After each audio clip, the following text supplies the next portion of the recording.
목사님들께서 아실지 모르겠지만 종교자유정책연구원이라는 곳이 있습니다. 한국교회를 전략적으로 공격하는 단체인데요. 사실 대광고를 법적으로 공격했던 그 강희석 군 사건을 기점으로 종자연이 만들어집니다. 근데 그때 종자연을 만들도록 기획하고 설계했던 사람이 저고요.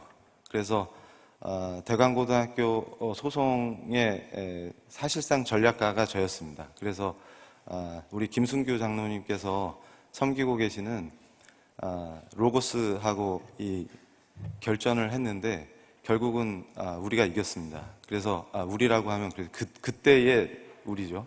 지금은 아니고 그걸 기점으로 우리 목사님들 아시겠지만 예전에 고속도로를 이렇게 가다 보면은 Jesus loves you 간판이 있었어요. 근데 그게 위헌이라고 공격해서 철거시켰던 전략가도 저였고요. 그 다음에 아마 기억하시겠지만 2008년 11월에 이 종교 편향 문제가 이슈화되면서 국가공무원법 개정안, 그게 당시에는 종교 편향 방지법이라는 이름으로 불렸었는데 그 국가공무원법 개정안이 통과되기 직전까지 갔었습니다. 근데 그 법을 기획했던 사람도 접니다.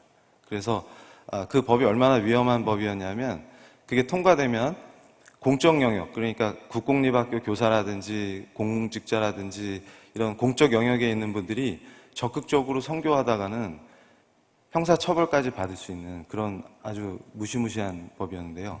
그래서 아마 그 당시에 우리 교회에서 많은 기도들을 하셨을 걸로 제가 알고 있습니다. 그런데 이제 제가 그 법을 2007년에 기획했는데 2008년에 입법되기 직전까지 갔었던 것이죠. 그 외에도 많은 것들을 했습니다. 그러니까 교회에 사람들이 오게 되면 거기서 교회에서 투표하면 사람들이 모이지 않습니까? 그럼 혹시나 교회에 영향을 받으면 안 되니까, 왜냐하면 투표하러 온 날 이렇게 목사님들께서 말씀을 전할 수도 있고, 그러니까 전단지를 나눠줄 수도 있고 선교할 수 있기 때문에 그걸 막으려고 또 그게 위헌이다 이렇게 주장도 했고요. 그리고 아마 사랑의 교회가 어떻게 법적으로 공격당했는지 이런 걸 아시면 그 종교자유정책연구원이 줄여서 종자연이라고 부르는데요. 얼마나 전략적으로 기독교를 공격했는지 아실 수 있을 겁니다. 그래서 저는 사실 그런 그 전략가 역할을 하다가 2007년에 국가공무원법 개정안 기획을 한 그 직후에 이제 더 센 거를 준비하려고 뭐를 하면 이제 한국교회를 확 흔들어 버릴 수 있을까 이걸 이제 연구하려고 다시 절에 들어가서 숨어서 이제 연구를 하고 있었는데 그때 하나님께서 그 절에서 연구를 하면 보통 제가 좀 편안함을 느껴야 되는데 계속 두통이 와가지고 절을 벗어나면 괜찮다가 다시 돌아오면 또 아프고 이런 일이 반복돼가지고 제가 이제 절에서 못 버티고 집으로 돌아와가지고 제가 CTS에 엄청 여기 CTS 오셨네. CTS에 엄청 그 열심히 시청하는 시청자였습니다. 그 당시에. 왜냐하면 교회를 알아야 공격해서 파괴할 수 있기 때문에 교회에서 무슨 얘기하는지 그리고 이분들의 선교 전략이 뭔지 그 다음에 목사님들이 어떤 얘기를 하시는지 이런 거를 아주 면밀하게 체크를 하고 분석을 하고 했었습니다. 그러다가 그날도 이제 쉬려고 집에 왔다가 CTS를 켰는데 거기서 어떤 목사님께서 설교를 하시는데 예수님께 죄인임을 자백하는 그런 장면을 약간 연극처럼 이렇게 설교하시다가 중간에 목사님께서 이렇게 해주시는데 그때 평상시처럼 그 제가 이 조롱하는 말을 잘했었는데 죄인 웃기고 있네 이러면서 그걸 조롱하고 싶어가지고 너나 잘하세요 이런 식으로 조롱을 하려고 하는데 그 순간 갑자기 혀가 딱 굳어버렸습니다. 그러면서 거의 제가 지금 그때 상황을 표현하면은 번개에 맞았다 이게 정확한 표현인 것 같은데요. 그러니까 물리적인 번개에 맞은 게 아니라 저를 완전히 그 사로잡는 이 강력한 힘이 혀가 딱 굳어버리고 그대로 바닥에 엎드렸는데 그때 딱 들었던 생각이 나는 죽었구나 였습니다. 그러니까 그때 제가 그 전까지는 지금 한국 사회를 위해서 굉장히 의로운 일을 하고 있다고 생각했어요. 왜냐하면 한국 사회를 망치는 악의 근원이 교회라고 판단을 했습니다. 그래서 이건 제가 조금 이따가 말씀을 드릴 건데요.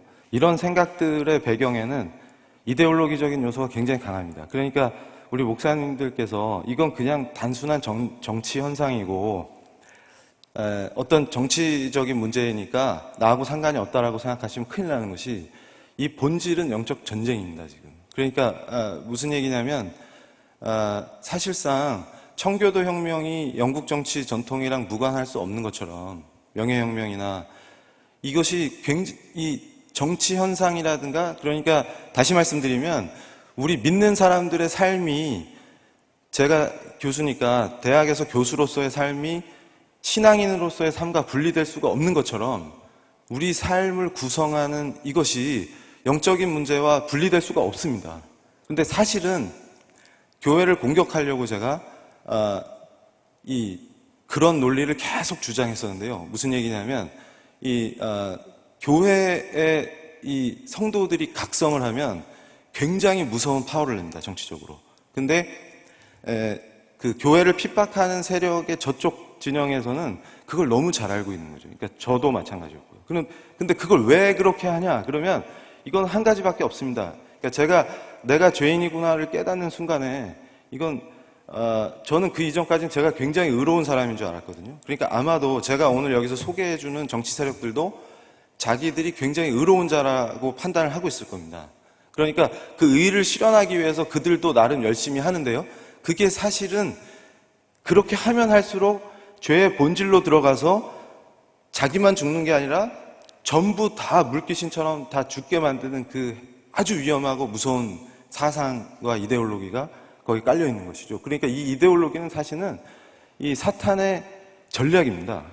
사람을 파괴하는, 그리고 사회를 파괴하고. 그러니까 이게 무슨 말이냐면 제가 그때 내가 완전히 전적으로 부패한 인간이구나 이거를 알려주셨는데 이대로 죽어도 항변할 수 없는, 그러니까 나는 내가 옳고 내가 굉장히 의로운 자라고 생각했는데 주님을 만나니까 내가 전적으로 부패한 자라서 이대로 죽어도 주님께 찍소리도 할 수 없는 그런 죄인이구나 하는 걸 그냥 알아버렸는데요. 근데 그러면 거기서 죽어야 마땅한데 죽이지 않으시고 이분이 나를 구원하신 바로 그 창조주시구나, 이거를 제가 고백하게 됐습니다. 그래서 그 뒤로는요 제 삶이 180도 바뀌게 됐는데요. 주님을 만나고 제일 감격스러웠던 거는 세상이 너무 아름답게 보이는 겁니다. 그 전에는 싸워야 될 거, 투쟁해야 될 거, 비판해야 될 것만 보였는데 이제는 가로수의 나뭇잎이 아름답고, 그러니까 이 인간의 죄의 본질이 예수님을 안 믿고 그분을 대적하고 그게 바로 죄의 본질입니다. 근데 이것은 말이죠, 그렇게 죄의 본질로 가게끔 사람들을 더 강화시키고 강력하게 결집시켜서 다 같이 죄의 길로 가서 죽자, 이런 겁니다. 그래서 제가 영적으로 눈을 뜬 뒤에, 제가 사상사 전문가지 않습니까? 정치사상사, 법사상사. 이 세계 역사와 정치사의 흐름을 보면요, 법의 역사의 흐름을 보면요, 그게 눈에 보입니다. 그러니까 사실 제가 지금 여기 거의 비장한 마음으로 왔기 때문에 좀 말을 삼가하지 않겠습니다. 이게 명백하게 종교개혁의 출발이 캐톨릭이 적 그리스도라는 것을 선언하면서 제가 깨달은 게 뭐냐면, 공부를 하면서 교회라는 제도를 만들어 놓고 그 안에 사람이 들어왔는데 이 사도행전의 엄청난 이 폭발력이 인류를 다 구할 것 같으니까 교회 형상을 만들어서 사람을 그 안에 들어와서 죄의 지배를 받게 만드는, 그러니까 예수님을 가리고 다른 걸로 예수님을 못 보게 가려버리면 예수를 못 만나면 죽는 겁니다. 근데 그렇게 해서 사람들을 죽이려는 이 간교한 계략이 있었다는 것이죠. 근데 그때 예수님을 있는 그대로 증언하는 증언자들이 나와서 순교를 하면서 우리 프로테스탄티즘이 시작이 됐지 않습니까? 그래서 이게 유럽에 퍼지니까 위그노라든지 영국의 청교도 혁명이라든지 스코틀랜드의 언약도들이 순교하면서 피로 이 나라를 만드는 겁니다. 그러니까 무슨 얘기냐면 이 언약도들의 순교라든지 청교도들의 이 철기군을 만나면요, 당연히 재간이 없는 것이 순교의 각오로, 그러니까 예수 그리스도가 아니면 그 어떤 것도 용납할 수 없는 거죠. 그러니까 이 주님의 본질을 회복하지 않으면 다 죽는다는 것을 아는 겁니다. 그러니까 근데 우리는 지금 당장 여기서 사는 게 중요한 게 아니고 그분의 영원한 생명을 알기 때문에 순교할 수 있는 거를 제가 깨달았습니다. 그래서 제가 에딘버러에 가서 연구할 때 자연법 연구하러 갔다가 종교개혁 공부를 계속 한 겁니다. 그 현장을 답사하면서 언약도들이 죽고. 근데 이게 도대체 이게 뭐지?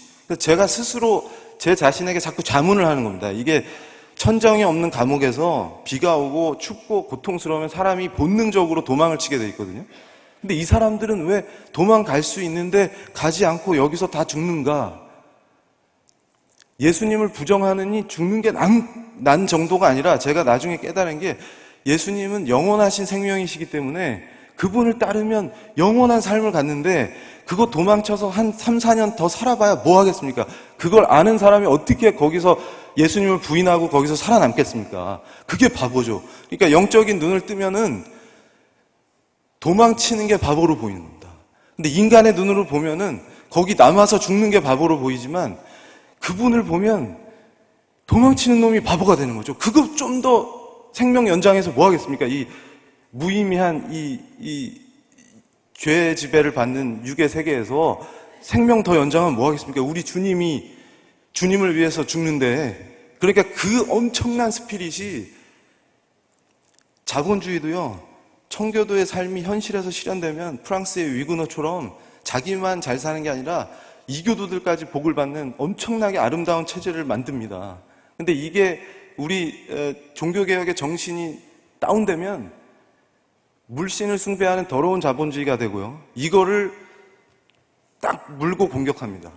그래서 세상을 흑암에 덮이게 만들어버리는 이 구조가 있더라는 것이죠. 그러니까 결국은 뭐냐면 이 모든 세력의 결집은 종교개혁으로 만들어진, 특히 유럽에서 만들어진 그 프로테스탄티즘을 기반으로 한 자본주의와 그걸 토대로 만들어진 자유민주주의 체제를 공격하는 겁니다. 전체적으로. 그러니까 근데 가만히 보십시오. 그 본질이 어디 있나? 그랬더니 교회에 있습니다. 이 교회를 깨지 않으면 혁명이 안 됩니다. 그러니까 무슨 얘기냐면 이들이 경험한 게요.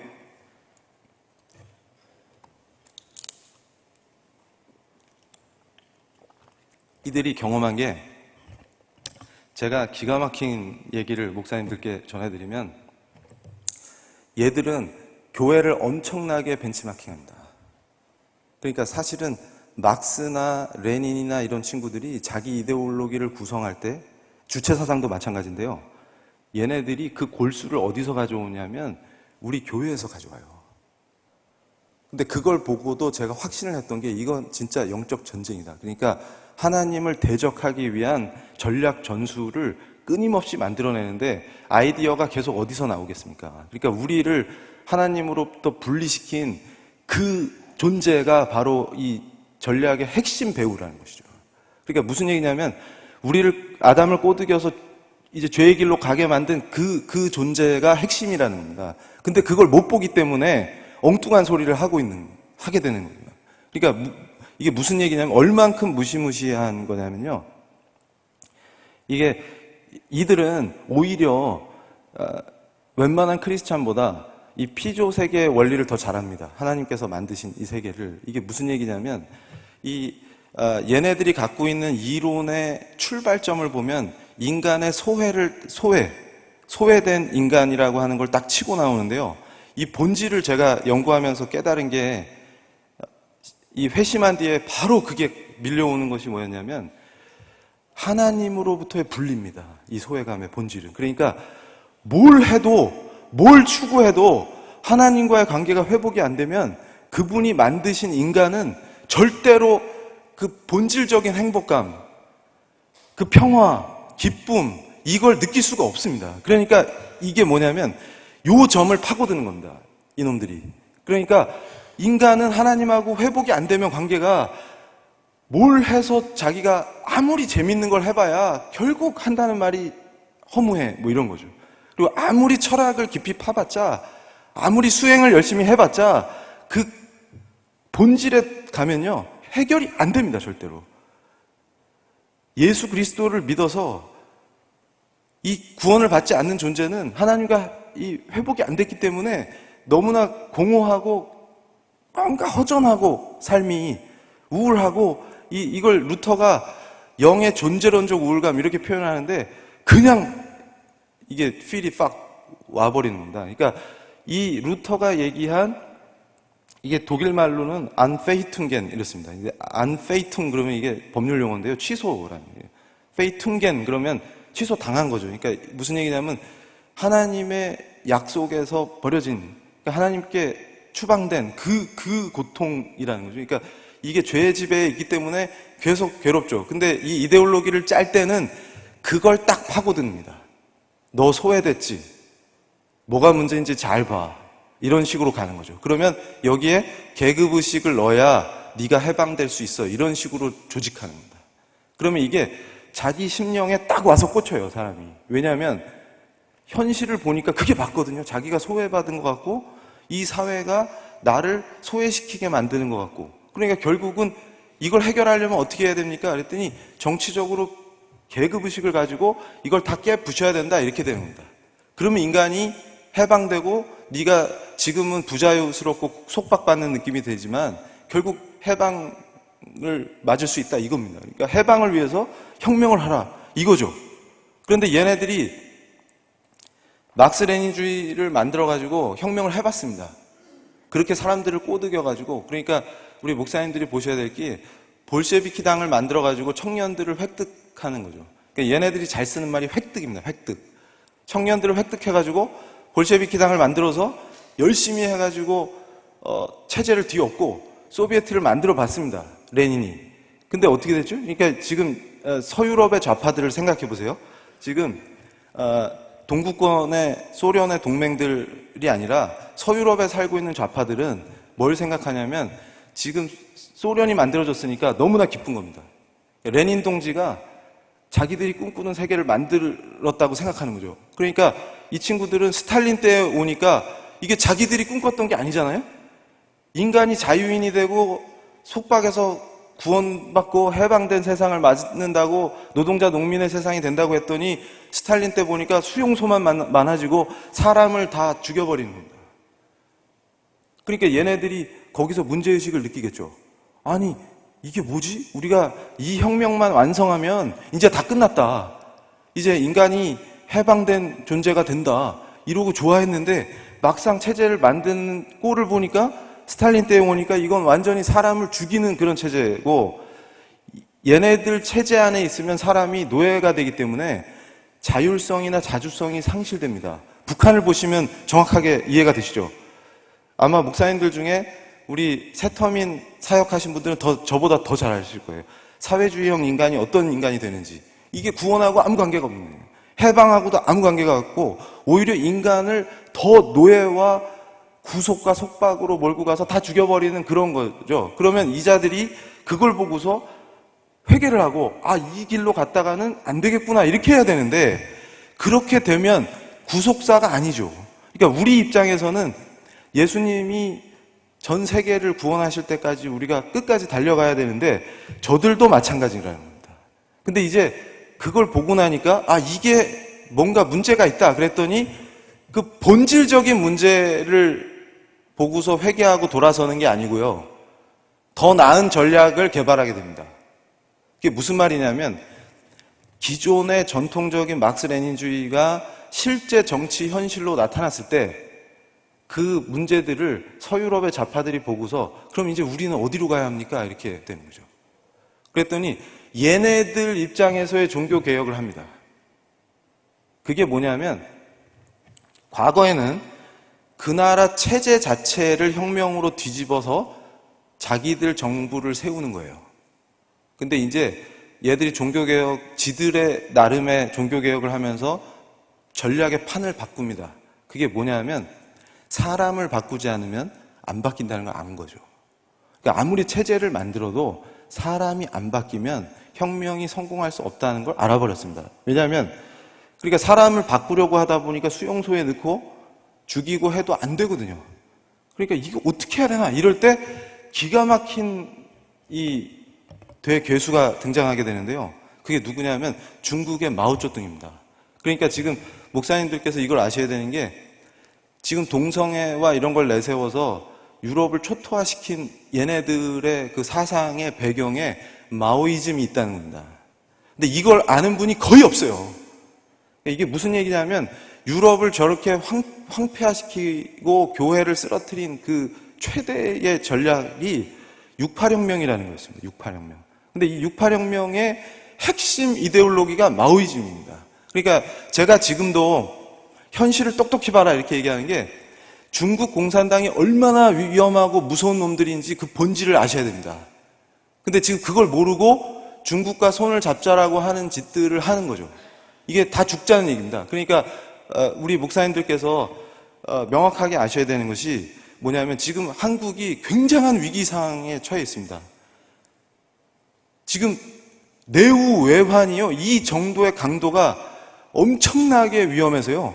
이건 우리가 만들어 놓은 이 체제 자체가 위협받고 있는 상황이죠. 근데 이게 문제는 뭐냐면 밖에서 치고 안에서 내응하는 방식이 얘네들의 항상 핵심 방식입니다.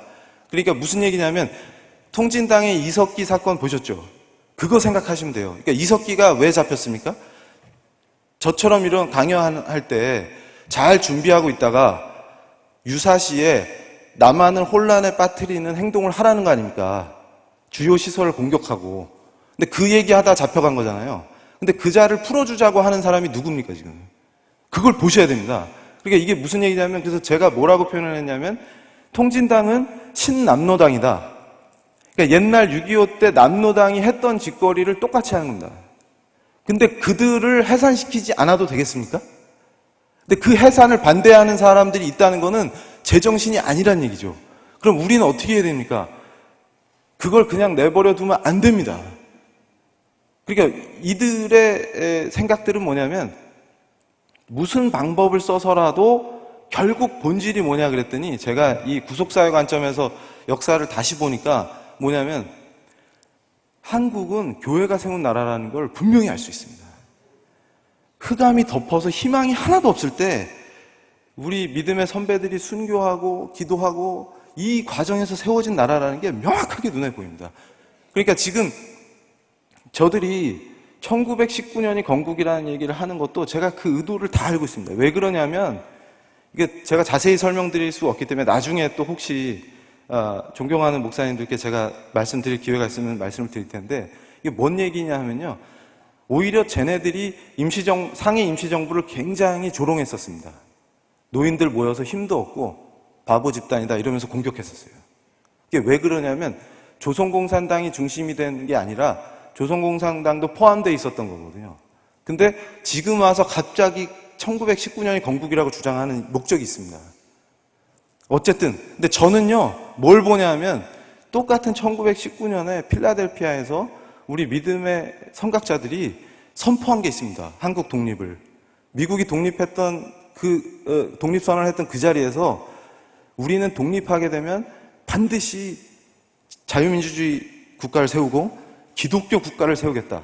근데 저는 자유민주주의 체제도 중요하지만 그 뒤에 기독교 국가를 세우겠다. 이게 우리 헌법 정신이라고 생각하는 거죠. 이게 진짜입니다, 이게. 그래서 그거를 위해서 목숨을 걸고 순교하면서 나라를 세운 거예요. 근데 이 스피릿이 우리가 떨어지면 안 됩니다. 근데 이런 얘기를 하면 만약에 교회 우리 믿는 사람이 아니면 저보고 미쳤다고 하겠죠. 정신 나간 사람이다. 근데 뭐라고 불러도 괜찮습니다. 저는 이제는 전에는 제가 숨어 있었거든요. 제 연구만 하고. 왜냐하면 너무나 현실이 흑암에 덮이고 어려우니까. 근데 이제 문제는 뭐냐면 그런 상황에서 만들어진 이 체제를 이분들은 효과적으로 공격하려고 하니까 가만 보니까 어떻게 됩니까? 이 일제가 한국교회를 핍박한 이유들을 기독교 핍박이라는 책에서 이승만 대통령이 당시에 백오인 사건을 겪으면서 다 정리를 해놨습니다. 왜 그러냐면 교회가 살면요 이 체제를 지배할 수가 없습니다. 왜냐하면 청년들이 희망을 품어요. 교회에 와서 은혜 받으면 식민지 백성이 쪼그라들고 우리는 이렇게 살다 죽어야 돼 이렇게 좌절하는 게 아니라 하나님의 소망을 품고 확 일어나 버리니까 일제가 이걸 두려워합니다. 근데 이 스피릿이 나라를 세우는 원동력이었다는 거죠. 그러니까 무슨 얘기냐면 이 체제를 깨려면 교회부터 깨야 됩니다. 그러니까 혁명을 하려면 교회부터 부시지 않으면, 그러니까 이게 뭐냐면 교회가 스피릿이 떨어지면 밥이 되죠. 스피릿이 떨어져 있을 때 아예 회복이 안 되게 부셔버려야 이 체제 자기들 혁명을 완성할 수 있는 겁니다. 이게 본질입니다. 그러니까 무슨 얘기냐면 교회를 칠 때는 모든 세력이 연합합니다.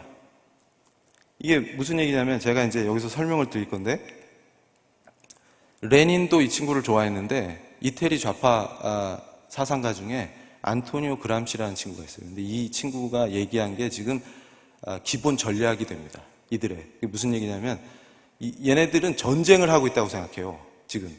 그러니까 혁명은 지금 전쟁 중인 겁니다. 이 사람들이. 그러니까 혁명을 하고 있는 투사들인데 교회는 무방비 상태죠. 아무 생각이 없습니다. 근데 이게 뭔 얘기냐면 그람시가 뭐라고 얘기했냐면 진지전, 기동전 이런 얘기를 했어요. 이게 무슨 말이냐면 러시아처럼 농업국가는 기동전으로 확 해가지고 혁명해서 볼셰비키 혁명을 성공시킬 수 있는데 서유럽을 봤더니 얘네들이 전통이 만만치가 않다. 뭐냐면 이게 기독교 전통입니다. 그러니까 자본주의를 하는데 청교도 윤리로 사회가 통합되고 인간이 해서는 안 되는 짓과 해야 될 짓을 하나님 말씀으로 명확히 알고 이렇게 되니까 이 진지가 너무 탄탄해가지고 깰 수가 없는 겁니다. 이해가 되시죠? 그러니까 이걸 뭐라고 부르냐면 진지를 깨야 되니까 진지전이다. 이거 장기 전쟁입니다. 그러니까 진지를 구축해 놓으면 그걸 깨는데 시간이 오래 걸리지 않습니까? 장기 전쟁이에요. 그거를 진지전이라고 표현합니다. 그래서 서유럽의 종교개혁 전통으로 세워진 체제를 어떻게 효과적으로 파괴할 건가가 얘네들 전략의 핵심인 거죠.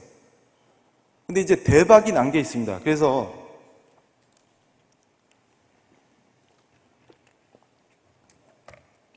제가 흥분을 하니까 목이 자꾸 타가지고 죄송합니다. 그래서 사실은 김승규 장로님께서 저를 불러가지고 이제는 회심을 했으니 같이 일을 하세요. 이래가지고 저한테 맡긴 게 얘네들의 실체가 뭐냐. 그러니까 나라에서 큰 일을 하실 때 아시죠 다. 그 어떤 문제가 있었는지. 이게 정말 이자들의 실체를 보셨는데 얘네들이 뭐 때문에 이런 짓거리들을 하는지가 궁금하다.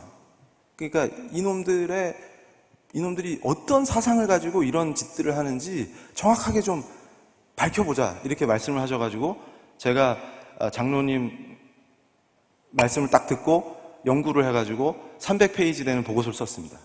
그래서 그게 이제 우리 지금 우리 동지들 있지 않습니까? 우리 울산에도 왔었던 그 동지들이 그걸로 학습을 하고 이제 체계화돼가지고 이제 우리 그때 울산 학생인권조례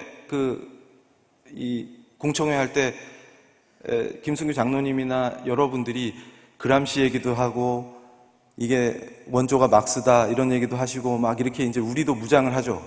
그러니까 지금 저 친구들은 아니 쟤들이 어떻게 알았지? 전에는 무방비였는데 아마 그러고 있을 겁니다. 그러니까 지금 우리 활동가들이 무장을 하니까 꼼짝을 못 하죠. 이게 학생인권 조례라는 게 제가 아까 말씀드렸던 68혁명의 68 학생선언이 있습니다. 니들 그거 흉내내는 거잖아 하고 탁 치면 어떻게 알았지? 이렇게 됩니다. 아니 어떻게 알았지? 전에는 교회에서 이걸 몰랐는데 어떻게 알았지? 그러니까 이게 무슨 얘기냐면 지금 우리가 이따가 우리 제가 너무 사랑하는 우리 손독재 선생님이 말씀을 해주시겠지만 반전이 일어나고 있거든요. 이게 가능한 게 우리와 함께 하시는 분이 전능하신 분이기 때문에 결코 우리를 그냥 버려두지 않습니다. 이거 완전히 역전시켜가지고요. 제가 이제 뭐라고 표현하냐면 이거는 쓰나미다, 죽음의 쓰나미다 이렇게 표현합니다. 그래서 68혁명이 뭔지 제가 정확하게 말씀을 드리면 이겁니다. 얘네들의 모토가 있어요. 혁명의 모토. 그러니까 얘네는 어떻게 하는 거냐면 명확하게 마오쩌둥이 장개석 국민당을 내쫓고 공산정권을 수립하는 이런 방식이 아니고 프랑스면 프랑스, 영국이면 영국, 독일이면 독일 이 체제는 그냥 두고 사람을 뭘로 바꾸냐면 문화로 확 바꿔버리자. 이게 문화혁명입니다. 그러니까 68혁명은 문화혁명이에요. 그러니까 이게 더 악랄한 것이 뭐냐면 청년들의 그러니까 사단이 말을 이렇게 생각을 넣어주죠. 이런 것처럼 청년들의 생각에 그걸 딱 주입을 하면 얘가 완전 변신합니다. 이게 무슨 말이냐면 이 젠더라는 게 인간의 성이 날 때부터 정해지는 게 아니고 생물학적으로 태어나 보니까 여자로 키워지고 남자로 키워지더라. 그러니까 남자애한테는 자동차 사주고 여자애한테는 인형 사주고 이렇게 해서 결국 키워지더라. 그러니까 핵심은 뭐냐면 여성이라고 하는 그 개념을 인간이 만들어냈다는 겁니다. 문화적으로. 그래서 이건 애 낳는 도구로 전락시키고 가부장 체제를 유지하도록 핍박해가지고 지배하고 있다. 이런 거죠. 근데 이 만들어진 피어갑 여성을 어떻게 해방시킬 거냐? 그랬더니 젠더라고 이름 붙인 그거를 그러니까 지금 굉장히 착각하고 있는 게 주디스 버틀러나 이 젠더 이론의 핵심 철학자들은 젠더조차도 해체해라 이게 핵심입니다. 그러니까 무슨 얘기냐면 인간의 성을 한 50 몇 가지로 열거하는 거는 구분하는 걸 의미 없게 만들겠다 그 얘기입니다. 그러니까 무슨 얘기냐면 하나님이 창조하신 그 창조 질서 자체를 그러니까 제가 보세요. 복음이 인간이라면 다 받아들일 수 있는 진리죠. 그것처럼 이놈들이 뭘 공격하냐면 난 놓고 기억자도 모르는 사람이 봐도 자연이 하나님께서 창조하신 이 세계 질서가 보입니다. 그러니까 제가 지난 주말에 간증 집회에 강사로 초대돼서 갔다 왔는데 그때 이 생물학 하시는 성대 강 교수님이 청중 중에 계셨는데요. 저한테 장문의 편지를 보내주셨어요. 이메일로. 그게 동물들도 자기가 과학자로서 연구를 해보니까 동물들도 이런 짓을 안 하는데 하물며 인간이 이따위 짓을 하는데 이게 지금 그래서 제가 뭐라고 했냐면 이건 죄의 본질로 가자라고 할 때 하나님께 대적하는 게 제가 처음에 그랬듯이 이게 죄의 본질 아닙니까? 이거를 강화시켜서 난 놓고 기억자도 모르는 자들에게까지 어떤 이데올로기를 주입하느냐면 하나님 같은 거 없고 인간이 모든 걸 만들어내고 구성할 수 있는 거야. 심지어는 네가 태어날 때 정해져서 어쩔 수 없는 이 성이라고 하는 것도 네가 새로 구성하면 돼. 이렇게 가르치는 겁니다. 근데 이 생각이 주입되면요.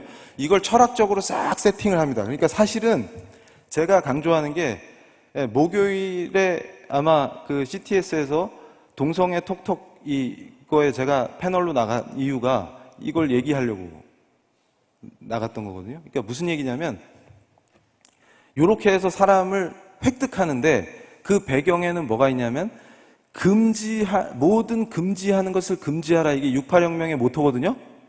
그럼 이게 무슨 말이냐면 기존에 갖고 있던 권위를 다 해체시켜라 그 말입니다. 그러니까 예를 들면 목사님이 교회에서 설교할 때 목사님 멱살을 잡고 이게 해방이죠. 학교에서 선생님이 말씀하실 때 선생님을 공격하고 여선생님을 성희롱하고 이게 해방이라는 거예요. 해방이라고 가르치는 거예요. 이게 뭔 얘기냐면 니들을 억압하고 있는 그 도덕 규범이라든지 사회 윤리라든지 이런 모든 것이 다 허상이었고 부르주아들이 지네 지배 체제를 만들기 위해서 팔아. 교회 저놈들이 자본주의 형성되는데 저 종교개혁한 놈들이 저놈들이 만든 거야. 이게 프로테스탄티즘이 자본주의야. 저놈들이 지들이 자본주의 세계를 지배하려고 그걸 만들어가지고 이게 다 허위야, 허위. 원래 하나님이라는 것도 없고 하나님이 우리한테 주셨다는 법 같은 것도 의미가 없는 거고 우리가 만들면 돼, 만들면 돼. 그리고 원래 도덕, 윤리 이런 거 없는 거야. 이렇게 가르쳐버리는 거예요. 근데 여기서 결정적인 역할을 한 게 바로 마오이즘입니다. 그러니까 프랑스 좌파들이 마오이즘을 수입해가지고요. 이걸 여기다 탑재를 하니까 갑자기 폭발력이 생겼어요. 왜냐하면 이게 이데올로기라는 게요. 이론과 사상이 딱 체계를 갖춰야 힘을 발휘합니다. 그러니까 성경 말씀을 읽고 체계화하는 것처럼 얘네들도 그렇게 해버린 거예요.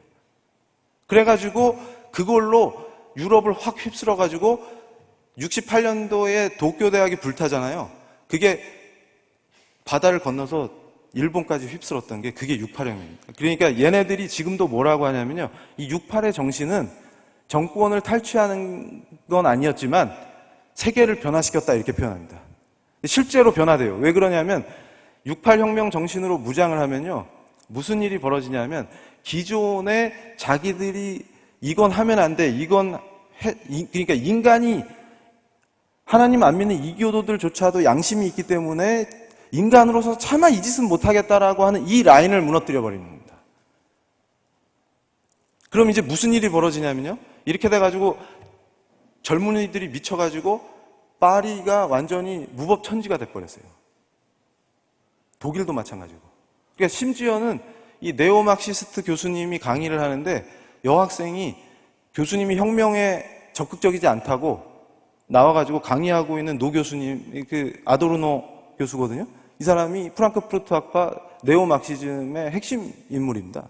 이 양반을 넥타이를 잡아가지고 강제 키스를 해버려요. 그럼 여학생들이 와 좋아하고 얼레리 꼴레리 이러면서 이게 68 정신이에요. 이게. 그러니까 이게 어디서 왔나 보면 중국의 문화혁명이 스승을 죽이는 거 아닙니까? 홍위병들이. 이해되세요? 지금 상황이? 이걸 여기다 탑재해버린 거예요. 거기다 뭐가 있냐면 음란하고 퇴폐한 문화 중에 히피 문화가 애들이 캠프를 열어가지고 같이 모이면 여기서 집단 섹스를 벌이고 마약을 먹고 이런 애들입니다. 그래서 지금 보면은 이 68 정신의 히피 애들은 자기가 부모인데 초등학생 자기 자녀가 자기 집에 데려와서 부모가 있는데 지방에서 성관계하는 걸 용인하는 인간들입니다. 그 정신으로 세계를 바꾸자 했는데 그 자들이 성장해가지고 그때 그 젊은이들이 성장해가지고 유엔을 장악해버립니다. 그래서 지금 인권 패러다임을 얘네들이 바꿔요. 그러니까 이건 정말 목사님들이 아셔야 되는 게 원래 인권 패러다임이라는 게 인간의 존엄성으로부터 인간의 권리를 추론하는 방식인데요. 인간이 왜 존엄하냐고 물으면 답할 길이 없습니다. 그래서 하나님께서 그분의 형상으로 창조했기 때문에 존엄하다 이렇게 가는 거예요. 그러니까 권리가 필요한 거죠. 그리고 거기에 종교개혁을 거치면서 하나님 앞에 모든 인간이 평등하다는 게 이게 합쳐지면서 근대 인권 체계가 만들어졌어요. 이거 매우 훌륭한 체계였죠. 근데 얘네들은 뭐라고 하냐면 이론적으로 설명을 못합니다. 니들이 얘기하는 인권 이론의 이론적 근거가 뭐냐 이렇게 물으면 궁색해요. 그러면서 한다는 얘기가 일단 당연하다고 전제하고 갑시다 이렇게 해요. 그러니까 존엄하지 않으면 권리가 필요 없거든요. 그러니까 이게 무슨 얘기냐면 존엄하게 만들어주신 인간이 존엄하지 않은 짐승만도 못한 존재로 전락시키게 하는 걸 얘들은 인권이라고 부르는 거예요 지금. 근데 이게 쫙 퍼지면요 제일 먼저 벌어지는 현상이 교회가 다 죽습니다. 왜냐하면 교회가 지금 스피릿이 떨어져 있어요. 청년들이 떠나고 있습니다. 그때 이 청년들이 이걸 접하면요 얘들한테는 이게 복음이에요. 왜냐하면 성적 근기가 업된다 얘들아. 이게 복음이죠. 왜냐하면 이 육신의 죄의 지배를 받는 죄인의 속성에 딱 들어맞는 버전을 주니까 청년들이 이게 복음이네 이러면서 완전 다 미쳐버리는 겁니다. 그러면서 그거를 단지 음란한 걸로만 포장하면은 이게 지식인들한테 소통이 안 돼요. 이걸 기반으로 고도의 철학을 만들어서 다 장악하는 겁니다. 그런데 지금 문제는 뭐냐면 한국 상황을 보셔야 되는 게 한국에는 NL과 PD라고 하는 양대 좌파 세력이 핵심 세력이 있습니다. 이게 무슨 얘기냐면 NL은요 얘네들이 민족해방전선인데 민족주의 세력인데 얘네가 주류입니다. 주류. 그래서 이 친구들은 20대에 주체 사상으로 완전히 사상 무장을 한 친구들이에요. 그리고 PD는 뭐냐면 레닌주의로 사상 무장이 된 친구들입니다. 근데 이 친구들이 지금 성장해가지고 정치 핵심 인물들이 돼 있는 거예요. 그래서 가끔 어떤 분이 저한테 그래요. 그때 젊을 때 그 친구가 아니지 않냐. 지금은 바뀌었다 이렇게 얘기하죠. 그래서 제가 그분한테 뭐라고, 참 순진하십니다. 예를 들어서 대학생 때 UBF 했던 사람이 지금 일반 교회 집사님을 하면 신앙의 스타일이나 방식은 바뀌었는데 본질이 바뀝니까? 제가 물어봤어요. 이해가 되세요? 그러니까 지금 20년, 그때 민주화 투쟁 한답시고 걔들 그거 할 때 주체 사상 학습하고 수령님 타령하던 애들이 지금 때가 어느 때인데 아직도 그거 하겠어요? 이렇게 아주 순진하게 말씀하시는데 본질이 안 바뀌어요. 이론이나 노선이 수정되는 거지 본질이 안 바뀐다고요. 그런데 본질이 안 바뀐 이들도 뭐를 슬퍼하냐면 소련과 자기들이 그렇게 좋아했던 국제공산당 코민테른이 소련이 붕괴되면서 붕괴됐죠. 그러니까 지금 우리 목사님들이 아셔야 되는 것이 지금도 제 또래 지식인들은 술 한잔 걸치면 국제공산당 노래를 불러요. 몸에 배 있다는 얘기예요. 그러니까 제가 지나다니면서도 저도 모르게 찬송가 찬양 흥얼거리는 것 같이 얘들이 그런 애들이라는 거죠. 그러면 문제는 뭐냐면 그런 식으로 뇌 구조가 돼 있으면 저 68 정신이 들어오면 얘네들은 그거에 열렬하게 호응하게 됩니다. 그러니까 이 배경에는 뭐가 있냐면 NL이 주사파인데요, 사실. 그 통진당의 이데올로기가 주체 사상입니다. 제가 시간이 없어서 자세히 말씀을 못 드리는데 그걸로 학습이 한번 돼버리면요, 이게 들어오면 너무 잘 맞아요, 이게. 그런데 문제는 뭐냐면 그 본질이 기독교와 미국의 적대적인 이유가 주체 사상의 핵심이 반미가 탑재돼 있죠. 근데 이들의 전략 전술을 아셔야 되는 게 통일 전략 전술이라는 게 있습니다. 이게 뭐냐면 김일성이 했던 건데요. 얘네는 이 전략 전술로 철저하게 무장을 해요. 그리고 중국 공산당이 가르쳤던 그 마오이즘의 전략도 마찬가지입니다. 이게 무슨 얘기냐면 김일성이 절대 사회주의라는 말을 못 쓰겠어요. 혹시 아셨습니까? 그 사실을?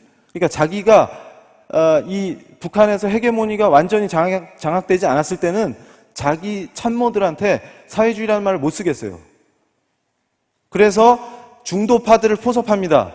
그러면서 썼던 말이 진보적 민주주의, 진정한 민주주의 이런 말을 써요. 민주주의라는 이름을 걸고 사람들을 다 포섭해가지고 합작하게 만드는 거죠. 그래놓고 토지개혁한다고 땅을 나눠줍니다. 소작농들한테. 그 소작농들이 만세 부르고 좋아하겠죠. 근데 결국은 이게 협동농장으로 갈 건데 사람들은 모르고 거기 빠져요. 그래서 획득되면 싹 쓸어버리는 겁니다.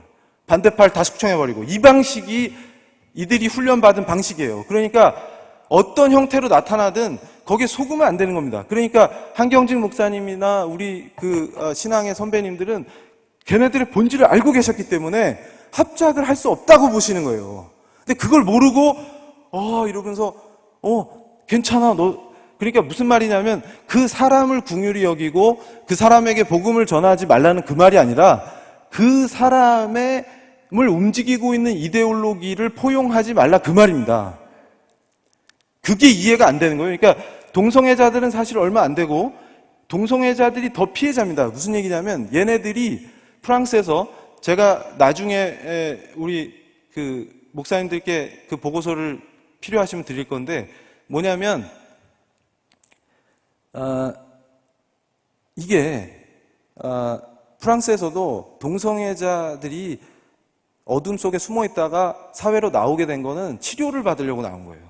에릭 제무르라는 사람이 프랑스의 자살이라는 책을 썼는데 한국에는 소개도 안 됐어요. 그래서 제가 번역해가지고 소개해줬거든요. 그게 무슨 얘기냐면 프랑스가 자살을 선택했다 이겁니다. 그러니까 드골 체제 이후에 저 68혁명의 쓰나미로 프랑스 정치가 그게 정치 주류가 됐을 때 우리는 자살했다 이 표현을 쓰는데 그래서 다시 부활할 수 있겠냐 이렇게 표현하거든요. 근데 거기에 핵심이 동성애자들은 지하에 숨어 있다가 치료받으러 나왔는데 이걸 포착해가지고 정치 투쟁의 도구로 활용하는 그 작전을 딱 짜는 겁니다. 그렇게 해가지고 들어오죠. 그럼 지금 어떻게 됐습니까? 지금 한국 상황이, 대한민국 상황이 외부의 적들이 엄청나게 지금 위험한 상황이죠. 근데 중국 공산당이랑 손잡으려고 하는 세력이 분명히 있습니다. 이러면 한미일과 북중러, 이게 신냉전 구조가 만들어지고 있는 상황에서 만약에 우리 한국이 중국 공산당이랑 손을 잡는 순간 우리 체제는 끝장납니다. 근데 이럴 때 제일 위험한 사람들이 한미동맹을 중시하고 절대로 우리는 이 체제를 포기 안 한다 하는 사람들인데, 그 사람들이 다 교회에 있어요. 그걸 압니다. 그러니까 미국을 치기 위해서, 미국이 세니까, 이해가 되십니까? 전부 연합하는 겁니다. 그러니까 교리상 이슬람하고 동성애가 연합이 안 돼요. 근데 오늘 이 강의 끝나고 한번 구글 같은 데서 찾아보십시오. 지금 시민운동 한답시고 만든 단체가 동성애 지지하고 동성애 확산시키는 단체랑 주한미군 철수하는 단체랑 철수운동하는 단체랑 강정 해군기지죠. 그렇게 반대하는 그 단체가 지도부가 다 겹칩니다. 지도부가 다 겹쳐요. 그리고 광우병 사태 난리 났을 때 그때 서울에서 얘네들이 열었던, 우리처럼 이런 세미나를 여는데 그게 레닌과 미래혁명 세미나입니다. 그때 발표됐던 원고들이 책으로 만들어져서 백주 대낮에 지금 한국에서 팔리고 있어요. 이 친구들이 뭐라고 얘기했냐면, 소련 붕괴가 우리에겐 아픔이었지만 기회가 온다. 이 광우병 때문에 촛불을 들고 모인 여고생들을 봐라. 얘네들이 촛불은 들고 모였지만 방향을 모르고 있다 지금. 그래서 내가 레닌을 다시 꺼내서 들고 나왔다. 이렇게 표현합니다. 무시무시한 겁니다. 근데 얘네들도 이미 레닌이 힘이 빠졌다는 걸 지들도 잘 알아요. 주체사상이 명맥을 유지하고 있지만 지금 학생들한테 수령님 타령하면 안 먹히죠.